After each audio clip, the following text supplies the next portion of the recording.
오늘은 2024년 2월 22일 제공된 고려거란 전쟁 귀주대첩의 티저를 기반으로 영상을 만들어 보았습니다. 옛니루 만철우. 비나이다 비나이다.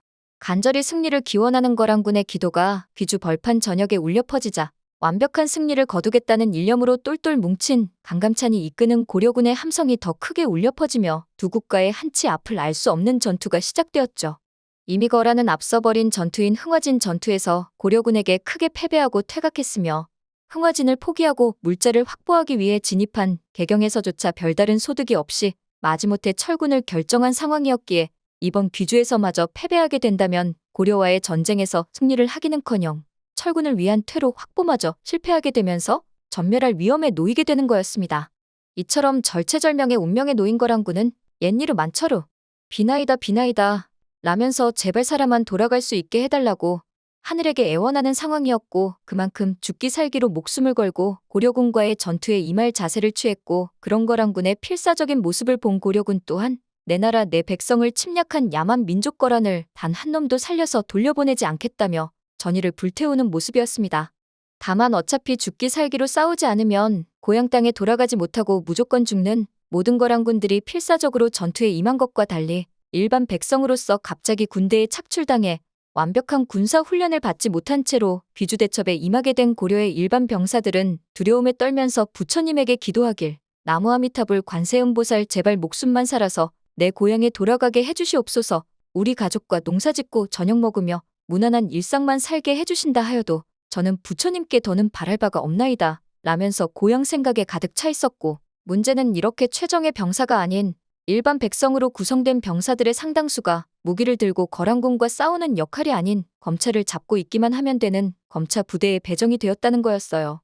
낭하봉을 다룰 줄을 모르고 화살도 쏠 줄 모르는 일반 백성들이었기에 그들의 능력과 입장을 고려하여서 전투 기술이 가장 필요 없는 임무를 맡긴 건데, 아이러니하게도 그 임무가 거란군을 제일 먼저 맞서 최전방에서 싸워야 하는 검차 부대였던 것이죠. 그리고 하필 거란군은 앞서 흥화진 전투와 개경에서의 싸움에서 검차 부대의 치명적인 단점을 파악하고 이를 공격할 묘기를 준비해왔으니 바로 검차 부대의 위나 중간이 아닌 발 아래를 공격하겠다는 전술이었습니다. 때에르 던져라. 거란군들은 큰 함성과 함께 개경에서 준비해온 큰 통나무를 검차를 향해 굴리기 시작했고, 바퀴를 이용해서 굴러가는 검차의 원리를 파악하여 통나무를 굴려 검차를 멈추게 하겠다는 소배합의 전술이 적중하게 되면서 고려군의 필살기인 검차는 힘도 쓰지 못하고 제자리에서 멈추고야 말았습니다. 멀리서 이 모습을 지켜보고 있던 부하는 강감찬 장군에게 이 일을 어찌하냐면서 호들갑을 떨면서 질문을 하였지만, 강감찬은 조금도 흥분하지 않은 채로 차분히 말하길 거란군들이 흥화진에서 검차에 의해 대패하고는 통나무를 이용해 검차를 멈추게 할 나름의 준비를 해가지고 왔구나. 하지만 우리의 검차가 멈춘다 하여도 멈춘 검차는 방어의 역할을 충분히 해줄 것이며 오히려 거란군들을 궁지로 몰아넣게 해줄 것임을 소배합을 비롯한 거란 놈들은 꿈에도 모를 것이다. 소배합은 분명히 이고려에게는 제1검차진만 있을 것이라 믿고 있을 것이기에 멈춘 제1검차진을 자기들이 공격하고 있을 동안 옆에서 제2검차진이 다가올 것이고 뒤로는 중갑기병이 공격을 할 것이라고는 죽어도 생각을 못할 것이기 때문이다. 이로써 우리는 적들을 완벽히 궁지에 몰고 전멸시키고 말 것이며 거란 놈들이 단 한 명도 살아서 이 고려 땅을 벗어나지 못하게 만들 것이다. 강감찬은 두려움에 떨고 있는 부하들에게 자신의 계획을 소상히 밝히면서 그들이 거란을 공격하는 것을 멈추지 않도록 용기를 불어넣어 주었지만, 안타깝게도 최전방에 있던 일반 백성 병사에게는 강감찬의 말이 전혀 들리지 않는 상황이었습니다.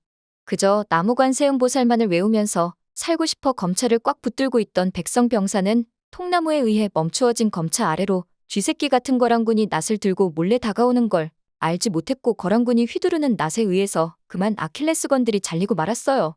으어억 비명을 지르면서 한 병사가 쓰러지자 옆에 있던 고려의 병사들도 비엔나 소세지처럼 줄줄이 쓰러지기 시작하였으니 비열한 거란군 수십 명이 낫을 들고 와서 고려의 검차 부대를 공격하는 것이었고, 병사들이 피 흐르는 발목을 잡고 아파할 동안 비열한 거란군들은 검차에 바짝 붙어서 그 위를 넘어오기 시작하였습니다.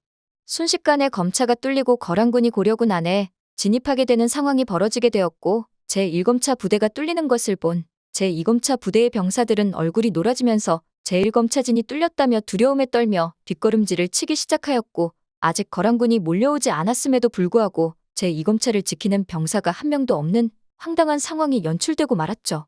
그 모습을 본 소배압은 만면에 미소를 띠면서 다털어 비어 거르썸 예스튼 베르시움. 잔뜩 움츠린 거북이 꼴이구나. 아울드거스 고려오스까 고려를 죽여라.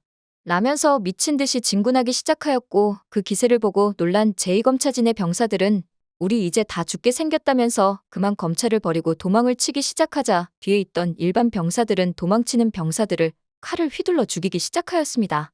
뒤에 있던 병사들이 생각하기에는 검차를 지키는 병사들이 자리를 이탈하면 방어선을 구축했던 검차가 뚫리는 것이고 그렇게 되면 고려군이 전멸할 것이기에 일단 검차를 지키는 병사들이 자리를 이탈하지 못하도록 만들어야 했고 그러려면 자리를 이탈하면 죽는다라고 그들을 겁박해야만 했기 때문에 거란군과 일반 병사 사이에서 이리 가지도 저리 가지도 못하던 백성 병사들은 그만 울음을 터뜨렸고 고려군 진영은 아수라장이 되고 말았죠. 그렇기에 아주 뜻밖의 반전 상황이 벌어지지 않는 한 거란군에 의해서 고려의 제2검차진이 무너지는 것은 시간 문제인 것처럼 보였습니다. 바로 그때 뒤에서 누군가 뚜벅뚜벅 걸어나오니 그 위용이 실로 대단하여서 마치 홍해가 갈라지듯 고려군들이 두 갈래로 갈라지기 시작하였으니 바로 그 사람은 장군 강감찬이었어요. 보통의 장군들이 맨 후방에서 작전만 지시하는 것과는 달리 장군 강감찬은 최전방으로 걸어나와서 검차를 향해 걸어가기 시작하였고 아무도 지키지 않는 검차 앞까지 걸어나와 몸을 숙이고 팔을 뻗어서 검차를 잡고 서 있기 시작하였습니다. 뜻밖의 모습에 놀란 고려의 군사들은 저 사람이 진짜 강감찬 장군 맞으신 거냐며 눈을 비비기 시작하였고 이게 꿈인지 생시인지 분간하지 못하는 지경에 이르렀죠. 그리고 수십 대의 검차를 오로지 단 한 사람 강감찬 장군만이 지키고 있는 상황에서 어디선가 나지막한 목소리가 들려왔습니다. 우리는 죽지 않는다. 우리는 승리할 것이다. 고려는 승리할 것이다. 고려는 죽지 않는다. 그것은 바로 장군 강감찬이 군사들에게 용기를 주기 위해서 구호를 외치며 반드시 승리할 것이라고 희망을 주는 용맹한 목소리였습니다. 강감찬 장군의 구호를 들으면서 감동받은 고려의 군사들은 고개를 떨구었고 눈가에는 눈물이 고이기 시작했어요. 거란에 의해 제1검차진이 무너지고 이제 우리의 목숨도 끝일 거라 겁이 났지만 강감찬 장군 같은 훌륭한 장수만 있다면 어쩌면 검차의 무너짐과는 상관없이 승리할 수 있으리라는 믿음이 생긴 것이었죠.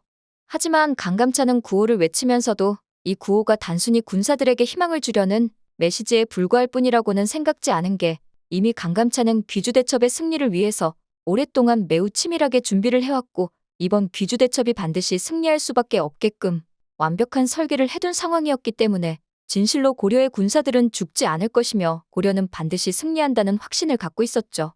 그리고 그러한 강감찬의 믿음은 곧 일반 군사들에게도 전염되기 시작했어요. 고개를 떨구고 있던 군사들은 기합을 지르며 도망가던 발걸음을 멈추고 검차를 향해 발걸음을 되돌리기 시작했고 단 한 명의 병사도 없이 쓸쓸히 서 있던 검차 앞에는 이제 수많은 고려의 병사들이 서 있었습니다. 때마침 바람의 방향이 바뀌기 시작했고 강감찬이 심기일전하며 준비해두었던 중갑기병이 저쪽에서 몰려오는 것이 보이자 이에 흥분한 강민첨 장군은 흐느끼는 목소리로 상원수, 중갑기병입니다. 중갑기병? 이라며 검차를 지키고 있던 강감찬에게 중갑기병이 나타났음을 알렸어요. 빨간 깃발을 흔들면서 바람처럼 몰려온 중갑기병에게 강감찬은 매우 용맹한 목소리로 명령을 내리길 고려 중갑기병, 출격하라. 강감찬의 명령에 맞추어 고려의 중갑기병은 뒤편에서 거란군을 공격하기 시작하였고 이때를 놓치지 않고 강감찬은 앞에서도 거란을 공격하기 시작하였습니다. 고려 검차 돌격! 이라는 강감찬의 명령에 맞춰 고려 검차는 거란군을 향해 출격하였고 뒤에서는 중갑기병이 공격하였으니 그 사이에 있던 거란군은 샌드위치가 되어 정신을 차리지 못하는 지경이 된 것이죠. 소배압은 또 당했다는 것을 깨닫고 잔뜩 움츠린 거북이 꼴이 되어서는 자신이 강감찬을 이기는 것은 불가능하며 거란은 영원히 고려에 패배할 수밖에 없다는 사실을 비싼 값을 치르며 몸소 깨닫고야 말았습니다. 그렇게 소배압은 무기와 말, 갑옷까지 버려두고 정신없이 주랭랑을 치기 시작했고 퇴각하는 거란군을 향해 고려군들은 마지막 총공격을 가하기 시작하였습니다. 걸음아 날 살려라라며 도망가는 거란군을 보며 고려군들은 승리의 함성을 내질렀어요. 고려가 승리했다. 우리 고려가 거란을 무찔렀다. 감격에 겨운 고려군들은 서로를 얼싸안으며 눈물을 흘리기 시작하였고 그런 고려군들을 강감찬 또한 흐뭇하게 바라보았죠. 강민첨은 강감찬 앞에 무릎을 꿇으면서 상원수, 우리가 거란을 상대로 대승을 거두었습니다. 이 모든 것은 상원수 덕분입니다. 라며 흐느끼기 시작하였으니 강민첨의 어깨가 들썩이기 시작하였고 강감찬은 그런 강민첨을 일으켜 세우며 말하길 그렇지 않소. 목숨을 걸고 싸워준 우리 고려군이 있었기 때문에 승리한 것이오. 또한 강민첨 자네 같은 훌륭한 장수와 우리를 끝까지 믿고 지지해주신 성상폐하께서 계시기에 가능한 승리였소. 모두 수고했소. 모두 잘 싸워주었소. 그렇게 강감찬은 승리의 결과를 가지고 현종이 있는 개경으로 발걸음을 돌렸고 강감찬의 승전보를 들은 현종은 개경성 밖으로 친히 나와 강감찬과 목숨을 걸고 싸운 군사들을 환영했다 합니다. 오늘은 2월 22일 방영된 티저를 바탕으로 영상을 만들어 보았습니다. 오늘 영상 재밌으셨다면 구독과 좋아요 부탁드려요.